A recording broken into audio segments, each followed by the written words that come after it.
So today I'm going to be talking about non-profit organisations or charities in the UK and how much profit actually goes towards them. I've seen lots of people complain on social media over the years about the fact that their money does not necessarily go towards the organisations that they want it to. And if it does go towards the organisations they want it to, it does not directly affect the causes. And yes, this is very frustrating. I'm going to be talking about why this happens. And it is almost purely because charities run like businesses, and businesses are there to make money and pay their employees. So if you did 40 hours work a week, I'm sure that you'd want to get some money back for that. And many people who work for charities do work about 40 hours a week. And yes, their aim is to help people, but at the end of the day, they still have to pay bills and buy food. So I can't really put them down for doing that. But I have run and been part of non-profit organisations before. I have worked as a manager in a charity shop that was entirely volunteer-led, and yes, that charity shop did go bankrupt, and no, it was not my fault. It was because if you have a group of people that are all working together as entirely volunteers and none of them are getting rewarded for their time in valued money, then someone will do something they shouldn't, and no one will tell them off because no one has any authority, because no one's getting paid more than someone else. And yes, this is how businesses work, and yes, it's very frustrating. But at the end of the day, the lowest employees get paid the lowest wage because their time is the least valued, because they're doing the least valuable jobs, and the people above them get paid slightly more, etc., etc., until you get to the big people in suits at the top that we all hate. And yes, they get paid loads, and it's very frustrating. But at the end of the day, if no one's getting paid anything, then no one has more authority than the person above them, and yes, it does mean the eventual collapse of that business. And yes, this is how charities run, even though we don't want them to.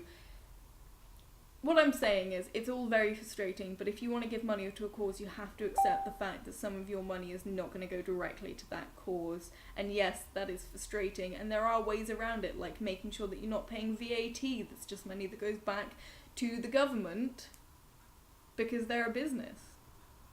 And you can always put gift aid on top of your stuff, which means that money that should go as VAT to the government actually goes back into the charity, and therefore to the cause probably, or at least a little bit of it will, for like 6p for every 10p or something like that.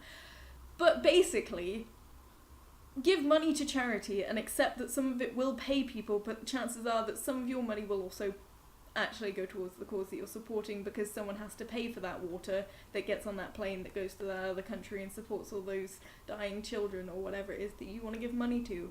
At the end of the day, non-profit organisations are profit organisations, and they do aim to pay people, but they also aim to help people, and that's the idea. The idea is that their profit goes towards the causes, not back into the business to make more money to hire the salaries of those people.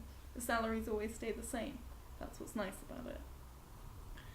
Now, if you really, really, really, really, really, really, really love a charity, you can always sign up to give a monthly payment to a charity. And this is better for one particular reason, and that is because the money that's given as regular donations to a charity is the money that they base their organisation off of. That is their profit. That is their margin. Any one-off donations are very nice, and it really helps that cause, but it does mean that that cause really can't use that as a budgeting strategy, because it only comes in once in a blue moon.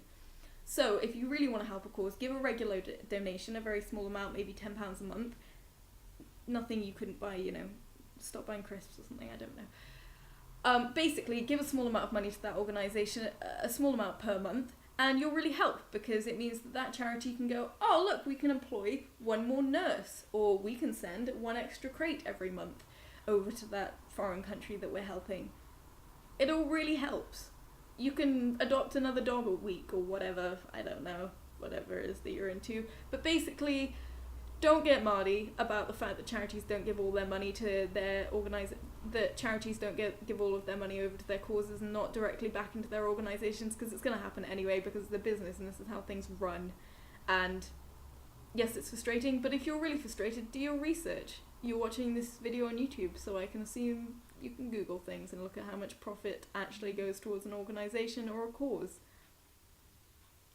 Figure it out. And if it's less than 60%, then probably just don't give money to that charity. Find someone else who does the same thing. Thank you for listening to me today. I know this has been a bit of a ramble, but I hope that you have a better understanding of how charities run like businesses and why your money does not go directly to the cause. I hope to be back soon with more information on things. Have a good good day.